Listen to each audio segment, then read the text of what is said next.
कंचन तजना सहज है सहज त्रिया का नेह, मान बढ़ाई ईर्ष्या दुर्लभ तजना ये है। माया तजी तो क्या हुआ मान तजा नहीं जाए, मान बड़े मुनिवर गले मान सबन को खाए। सभी को राम राम। सदगुरु कबीर साहब कह रहे थे कि ये जो मान है, ये मान सम्मान ये बड़ों बड़ों को खा जाता है। आप धन को त्याग सकते हैं, स्वर्ण का लालच त्याग सकते हैं, त्रिया का नेह त्याग सकते हैं स्त्री का, लेकिन मान बड़ाई ईर्ष्या इनको त्यागना बहुत मुश्किल होता है। काम क्रोध लोभ मोह अहंकार, इन पांचों जो मुख्य विकार हैं इनको तो लोग त्याग देते हैं क्योंकि ये सभी मोटी माया है। लेकिन जो बारीक माया है कि मोटी माया सब तजी झीनी तजी न जाए, पीर पैगंबर औलिया झीनी सबको खाए। ये जो झीनी माया है ये सबको खा जाती है। मोटी माया को तो सब कोई त्याग देता है। जिसको दिखाई दे, जो चीज आपको दिखाई देती है उसे तो आप त्याग दोगे, लेकिन जो नहीं दिखती वो है बारीक माया, उसे त्यागना बड़ा ही मुश्किल होता है। और ये मान ये सम्मान ये बड़ाई अपनी प्रशंसा ईर्ष्या इसे त्यागना बहुत ही कठिन होता है। तो एक भगत जी ने पूछा कि साहिब, जो हरदम नाम जपता है, जो भक्त है, क्या उस भक्त के साथ भी ये माया छल करती है? क्या भक्त को भी अहंकार हो सकता है? क्या भक्त को भी ये मान सम्मान ये हो सकता है? तो कबीर साहब ने कहा कि मान बड़ाई कूकरी धर्म राय दरबार, दीन लकुटिया बाहरा सब जग खाया फाड़। ये मान बड़ाई ये बड़ी ही मतलब विचित्र कुतिया हैं। किसकी? उस धर्मराज की, उस काल की। ये सभी को फंसाती है। इसने किसी को नहीं छोड़ा, इसने पूरे जगत को खा लिया।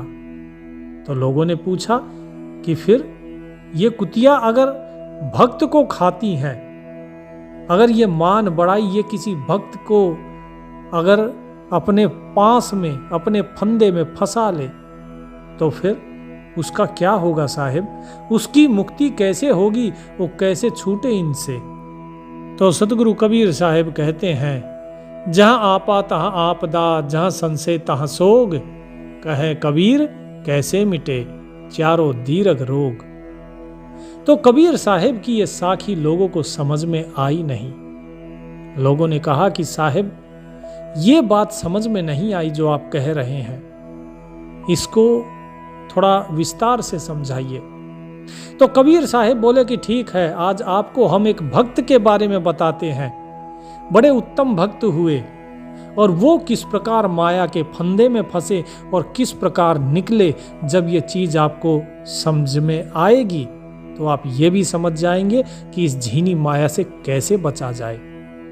इस मोटी माया को तो त्याग दिया, लेकिन ये झीनी माया से कैसे बचा जाए और कैसे ये माया फंसाती है भक्त को, और फिर किस प्रकार भक्त वापस इससे निकल सकता है। तो ये बात है आज से लगभग 150 साल पहले की। संत ज्ञानदेव, जिन्हें आप ज्ञानेश्वर के नाम से भी जानते हैं, महाराष्ट्र के एक महान संत हुए। महाराष्ट्र में बहुत ही एक महान संत परंपरा रही। उनके 3 भाई बहन, निवृत्तिनाथ जो उनके बड़े भाई थे, सोपान देव और उनकी बहन मुक्ताबाई, ये सभी बड़े ही ज्ञानी थे। और एक दिन ये तीर्थ यात्रा के लिए जा रहे थे। जब ये तीर्थ यात्रा के लिए निकले तो बीच में एक और संत थे, बड़े ही ज्ञानी, उनके यहां पर इनका रुकना हुआ। बीच में संत नामदेव भी वहां पर आ गए। उन्होंने देखा कि ज्ञानदेव जी बैठे हैं, उन्होंने प्रणाम किया। देखा कि ये गोरा कुम्हार के घर पे बैठे हैं, लेकिन नामदेव जी ने सोचा कि चलो कोई बात नहीं, सभी संत मंडली है, हम भी बैठ जाते हैं। ये गोरा कुम्हार जो थे ये भी भगत थे, अपने मटके बनाते और बनाते बनाते राम का नाम लेते रहते।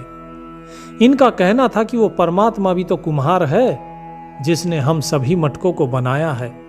जिस प्रकार मैं कुम्हार होकर अलग अलग प्रकार की चीजें बनाता हूं, ऐसे ही वो परमात्मा भी रचना करता है अलग अलग जीवों की। तो जो मुक्ताबाई थी वो बोले गोरा काका, हम पांचों यहां बैठे हैं, मैं, निवृत्तिनाथ, ज्ञानदेव, सोपान देव और भाई नामदेव। हमें भी तो जरा आप जांच परख कर बताइए कि हम कच्चे हैं या पक्के हैं। यदि उस परमात्मा के हम बनाए हुए मटके हैं तो हमारी भी तो परख होनी चाहिए। गोरा कुम्हार बोला कि ठीक है, कोई बात नहीं, हो जाएगी। तो एक छड़ी उठाकर लाया। गोरा कुम्हार ने एक छड़ी उठाई और सबसे पहले मुक्ताबाई को ही मारी। 2 बार छड़ी मारी, कुछ नहीं बोली। उसके बाद ज्ञानदेव को 3-4 छड़ी लगाई, कुछ नहीं कहा। सोपान देव को लगाई, कुछ नहीं कहा। अंत में निवृत्तिनाथ को 4-5 छड़ी लगाई। सभी सहते रहे, लेकिन किसी ने कुछ नहीं कहा। लेकिन जैसे ही नामदेव जी को छड़ी मारनी शुरू की तो उन्होंने छड़ी पकड़ ली और बोले गोरा, तू एक कुम्हार है जिसकी हैसियत संतों की महफिल में सिर्फ एक सेवक की है, वो छड़ी मार रहा है। क्या अब तू बताएगा कि कौन कच्चा है कौन पक्का है? तो गोरा कुम्हार वापस आ गए और नामदेव जी को अपना अपमान महसूस हुआ। वो उठकर जाने लगे तो मुक्ताबाई ने कहा कि काका, अब तो बता दो कि कौन कच्चा है कौन पक्का है। तो नामदेव जी मुक्ताबाई की बात सुनकर रुक गए, ये सुनने के लिए कि देखे कि गोरा कुम्हार क्या कहता है। गोरा कुम्हार ने कहा कि बेटी, तुम चारों पक्के हो, लेकिन नामदेव अभी कच्चा है, उसका घड़ा अभी कच्चा है। नामदेव को ये चीज बड़ी ही बुरी लगी।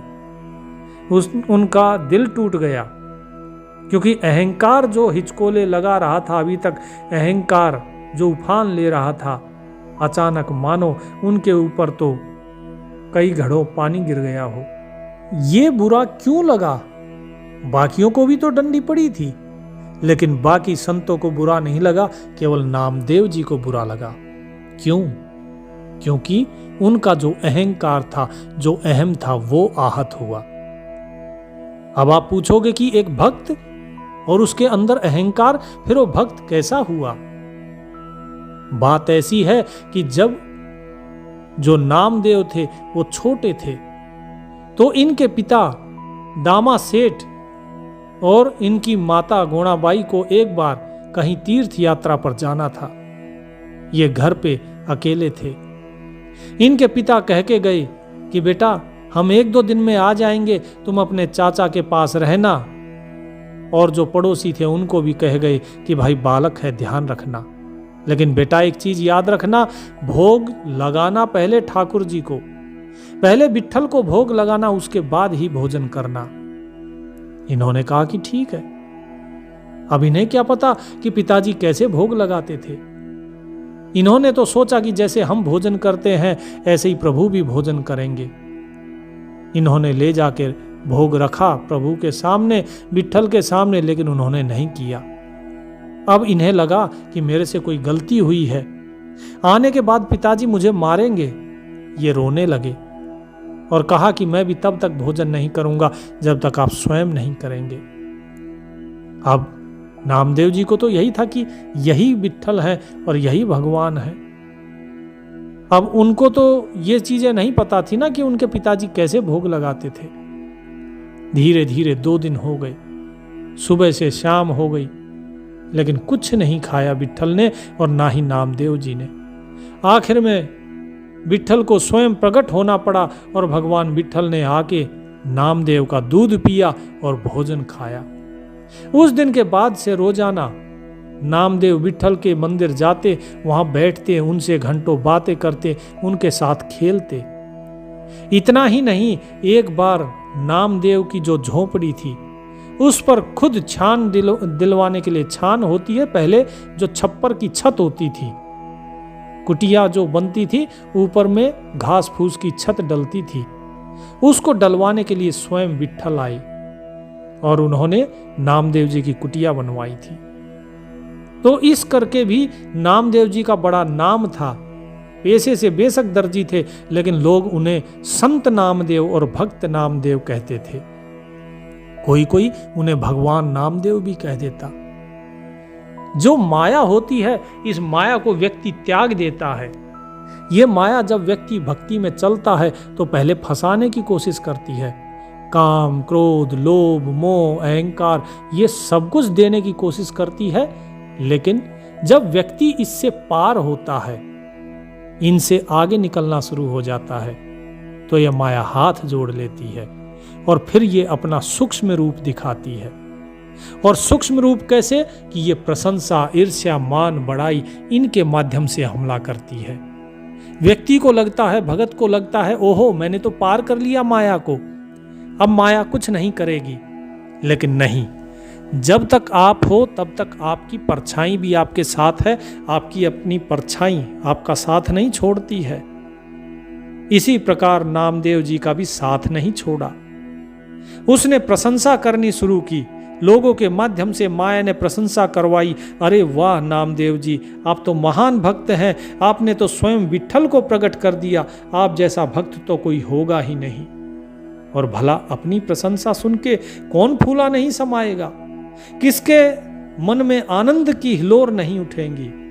और यही हुआ नामदेव जी के भी साथ। और जैसे ही ये हिलोर उठी, उठते ही उनके अंदर में अहम भाव जागा कि हाँ, बात तो सही है, इसमें तो कोई गलत बात नहीं है कि भगवान विट्ठल ने मेरे हाथ का दूध पिया, उन्होंने मेरी छान छिवाई, उन्होंने मेरे साथ बैठकर बातें करी हैं, मेरे काम करवाए हैं, मेरे साथ खेले हैं। तो फिर यही चीज धीरे धीरे उनके अहंकार के कारण बन गई। अहंकार का कारण ही यही था उनका कि वो ये मानते थे कि मेरे जैसा तो कोई भक्त ही नहीं। प्रेम करते थे प्रभु से, इसीलिए प्रभु प्रकट होते थे, लेकिन मन में जो अहंकार था उसका क्या करते? ये अहंकार धीरे धीरे बढ़ना शुरू हो गया। अब कोई उनसे कुछ कहता तो उन्हें बुरा लगने लगता। और यही चीज हुई जब गोरा कुम्हार ने कहा कि अभी नामदेव का घड़ा कच्चा है, तो उन्हें बुरा लगा, मानो घड़ों पानी उनके सिर पे किसी ने डाल दिया हो। नामदेव जी को बहुत ज्यादा अपमान महसूस हुआ। वो वहां से उठकर जाने लगे तो गोरा कुम्हार ने गोरखनाथ जी का एक पद कहा, हब की न बोली वा, थब की न चली वा, धीरे धरिबो पाओ, गर्व न करीवा, सहजे रहिवा, भड़क गोरख राव। कि व्यक्ति को गर्व नहीं करना चाहिए, व्यक्ति को सहजता में रहना चाहिए, अहंकार नहीं करना चाहिए, ना ही गर्व भरे वचन बोलने चाहिए। सहज भाव में रहो, अहंकार मत करो और प्रभु का सुमिरन करो तो ही भला है। लेकिन नामदेव जी का जो अहंकार आहत हुआ था, उसने इन शब्दों की तरफ ध्यान नहीं देने दिया। उन्होंने सोचा, एक व्यक्ति जिसकी एक सेवक की हैसियत है वो ज्ञान दे रहा है, और ये बाकी लोग ज्ञान देव, सोपान देव, निवृत्तिनाथ और इनकी बहन मुक्ताबाई सभी बैठकर सुन रहे हैं। इन्होंने देखा कि संत नामदेव का, भक्त नामदेव का अपमान हुआ और ये सह गए, लेकिन मैं नहीं सहूंगा। वो वहां से उठे और जाके विट्ठल के मंदिर में बैठ गए और जाके विट्ठल से तो बात करते ही थे। बोले, भगवान आपके दास का, आपके भक्त का इतना अपमान हुआ और आप शांत बैठे हैं। तो विट्ठल प्रकट हुए। बोले, क्या हुआ नामदेव? बोले, आपको नहीं पता क्या हुआ? गोरा कुम्हार ने मेरा अपमान किया है। विट्ठल ने पूछा, कैसा अपमान किया? बोले, उसने मेरे सर पे छड़ी मारने की कोशिश की और कहा कि नामदेव कच्चा है। विट्ठल ने कहा कि सही तो कहा गोरा कुम्हार ने। गोरा कुम्हार जो कहता है वो सच कहता है, वो भी मेरा भक्त है। तो नामदेव ने कहा, तो क्या मेरी भक्ति कच्ची है? नहीं, तुम्हारी भक्ति कच्ची नहीं है, लेकिन गोरा कुम्हार भी जो कहता है वो सही कहता है। तुम अभी कच्चे हो। जब ये बात सुनी विट्ठल के मुंह से तो नामदेव और भी ज्यादा आहत हो गए। उन्होंने कहा, तो बताओ मैं कैसे पकूं, इससे ज्यादा मैं क्या करूं? अरे जो स्वयं भगवान के साथ रोजाना बात करता है, जो सबसे बड़ा भक्त है, अगर वो ही कच्चा है तो फिर पक्का कौन है? तो विट्ठल बोले कि तुम्हारी इस भक्ति का अभिमान ही तुम्हें कच्चा बना रहा है। तुम भक्त हो, तुम भक्त ही रह जाओगे नामदेव, मुक्त नहीं हो पाओगे अगर इस अहंकार से मुक्ति प्राप्त नहीं करी तो नामदेव जी ने कहा कि प्रभु, क्या ये अहंकार है मेरा? क्या जो मैं कह रहा हूं ये सत्य नहीं है? क्या ये सच बोलना भी अहंकार है? तो विट्ठल ने कहा कि तुम अपने गुरु के पास जाओ। सतगुरु के बिना कोई भी पार नहीं हो सकता, चाहे वो कितना ही बड़ा भक्त क्यों ना हो, कितना ही बड़ा ज्ञानी क्यों ना हो। तुमने तो गुरु तो बनाया, लेकिन उस गुरु के साथ कभी एक नहीं हुए। जब तक गुरु के साथ एक नहीं होगे तब तक तुम्हारा अहंकार नहीं जाएगा। हे नामदेव, यदि कोई व्यक्ति निर्मल मन का है तो उसे पार किया जा सकता है, लेकिन कोई ज्ञानी या किसी भक्त के अहंकार आ गया तो उसे एक सच्चा सतगुरु ही केवल बचा सकता है, और उसके लिए बचने का कोई उपाय नहीं है। तुम अपनी मुक्ति के रास्ते से भटक गए हो, तुमने अपने मुक्ति के द्वार बंद कर दिए हैं। जितनी हो सके शीघ्रता से जाओ, अपने गुरु के चरणों में जाओ। तो नामदेव जी वहां से भगे। उन्होंने आज तक केवल अपने जो गुरु थे विसोबा खेचर, उन्हें गुरु माना था, लेकिन कभी उनके साथ रहे नहीं। उनसे शिक्षा ली, लेकिन कभी भी उनके साथ रहे नहीं, गुरु की सेवा नहीं करी। अब ये जब गए तो इन्होंने ढूंढते ढूंढते पूछा, कहाँ है विसोबा खेचर, कहाँ है? किसी ने कहा कि अरे वो तो थक हार के वहां पे सो रहे होंगे मंदिर में। बोले, मंदिर कोई सोने की जगह है? ये गए वहां पे तो देखा एक बूढ़ा आदमी पैर रख के शिवलिंग के ऊपर और सो रहा है। तो इनको बड़ा गुस्सा आया, अरे शिवलिंग के ऊपर कैसे आदमी के पास मुझे भेज दिया है विट्ठल ने, जिसे ये नहीं पता कि शिवलिंग को पूजा जाता है, उसके ऊपर पैर नहीं रखे जाते हैं।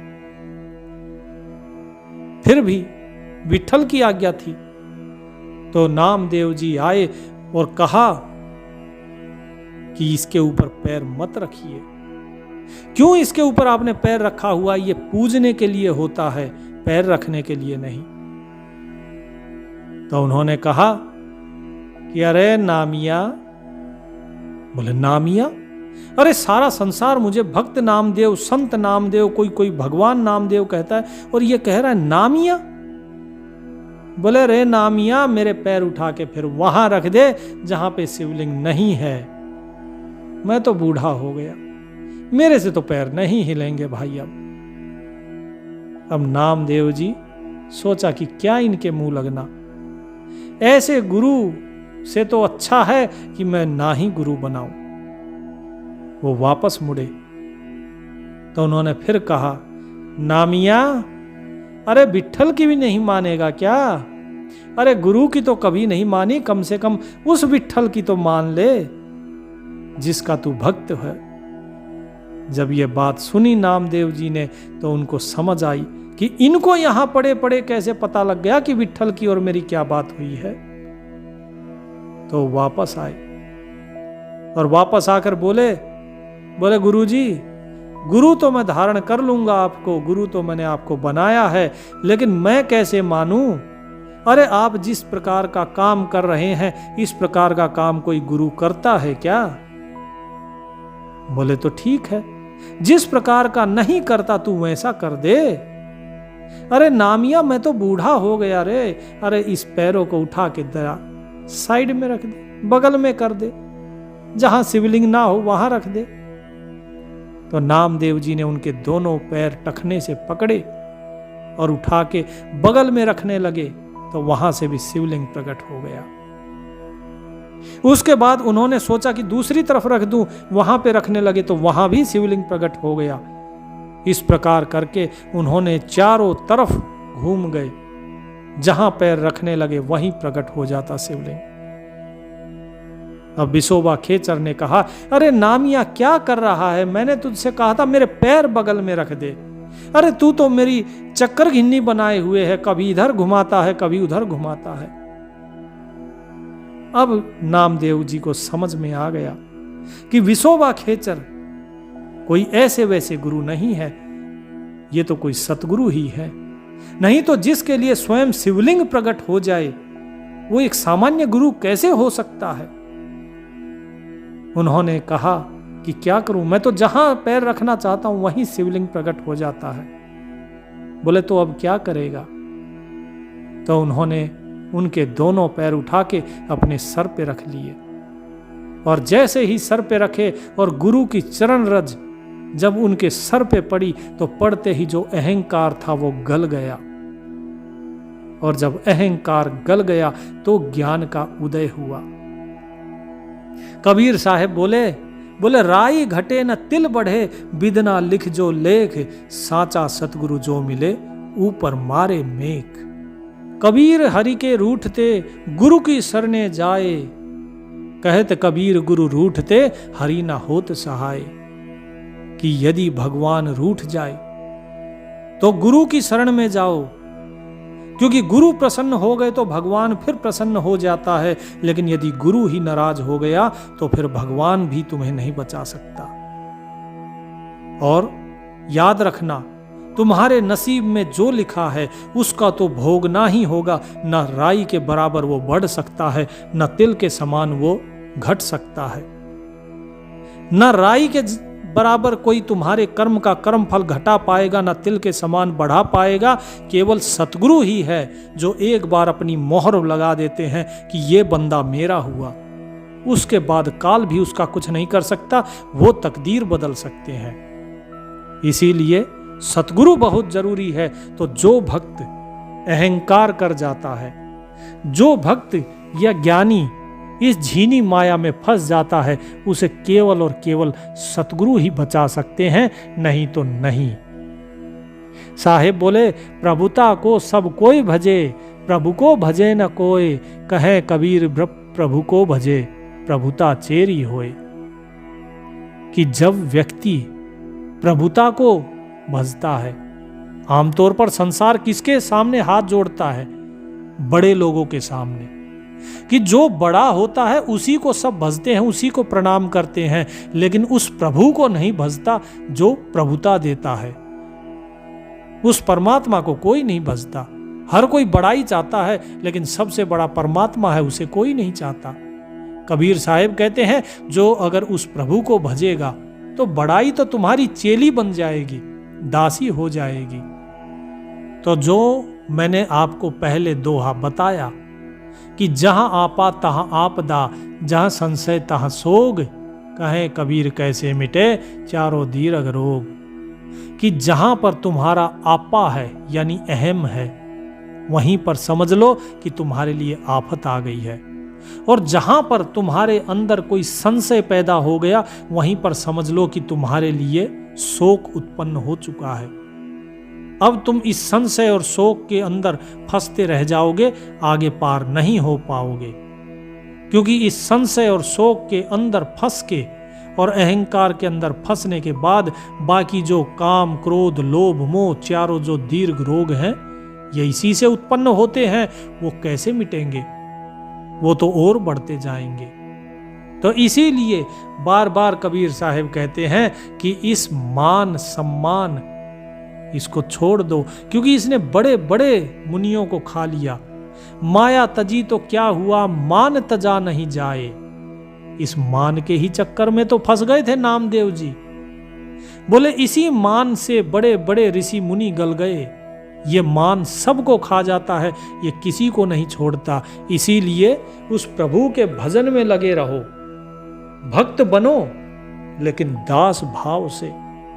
कबीर साहब बिल्कुल स्पष्ट कहते हैं, दासा तन से दरस है, दासन हूँ जे दास, हनुमान सा हेत ले रामचंद्र के पास, कि उस प्रभु का दीदार केवल दास भाव से ही संभव है। उसके साथ एक होना है तो दास भाव से ही। तुम प्रभु का बेशक दर्शन पालो, लेकिन मुक्ति नहीं मिलेगी। अब जरा देखिए नामदेव जी के इस जीवन को देखिए। इतने बड़े संत, इतने बड़े भक्त नामदेव जी, उनके मन में भी ईर्ष्या उत्पन्न हुई, उनके मन में भी क्रोध उत्पन्न हुआ, अहंकार उत्पन्न हुआ, दुख उत्पन्न हुआ। जब गोरा कुम्हार ने कहा कि नामदेव का घड़ा कच्चा है, लेकिन बाकियों के मन में तो नहीं हुआ ना। तो सब कुछ आपके अहम के कारण है। इस अहम के कारण ही अगर दुख है तो तुम उस परम सुख को कैसे प्राप्त करोगे? उस परम सुख को प्राप्त करने के लिए पहले तुम्हें अपने आत्मिक सुख को जानना होगा। वो आत्मिक सुख तब प्राप्त होगा जब तुम्हारा मन उस शाश्वत सुख को जानेगा, यानी कि तुम्हारे मन के अंदर जो सुख है वो रोजाना बढ़े, वो घटे नहीं। अगर मन का सुख अगर घट गया तो समझो गलत रास्ते पर हो। यदि शरीर का सुख अगर घट गया तो गलत रास्ते पर नहीं हो, लेकिन मन का सुख घट गया तो गलत रास्ते पर हो, क्योंकि शरीर का सुख आलस है। पहले व्यक्ति शारीरिक सुख का अनुभव करता है। इस शारीरिक सुख को जब मिटा देता है व्यक्ति, जब इस शरीर को कष्ट देता है, मेहनत करता है, तभी ये शरीर निरोगी रहता है और तभी होता है शारीरिक सुख। इंद्रियों के भोग विषय, इनको शारीरिक सुख मत मानो। ऐसा मत समझो कि शारीरिक सुख की बात मैंने कही है तो इंद्रियों के विषय भोगों के बारे में बात कर रहा हूं, नहीं। पहला सुख निरोगी काया। तो पहला सुख क्या है? निरोगी काया, कि जब तुम्हारा शरीर निरोगी है वही तुम्हारा जो सुख है असली वही है। उसके बाद ही तुम आगे मन के सुख की तरफ बढ़ सकते हो। यदि तुम्हारा शरीर ही कष्ट में है तो तुम्हारा मन कैसे सुखी होगा? तुम अगर इंद्रियों के विषय के बारे में बात करोगे, इंद्रिय सुख के बारे में, तो इंद्रियों का सुख क्षणिक है और कुछ क्षण के बाद वो इंद्रिय सुख समाप्त हो जाता है तो तुम्हारा सुख तो घट गया। लेकिन सुख तो सच्चा तभी मिलेगा जब सुख निरंतर बढ़ता जाए। सुख कभी भी घटना नहीं चाहिए। लगातार उसके लिए कार्यरत रहो और उसका एक ही तरीका है, नाम भजन में रहो और इस मान बड़ाई ईर्ष्या इसको त्याग दो।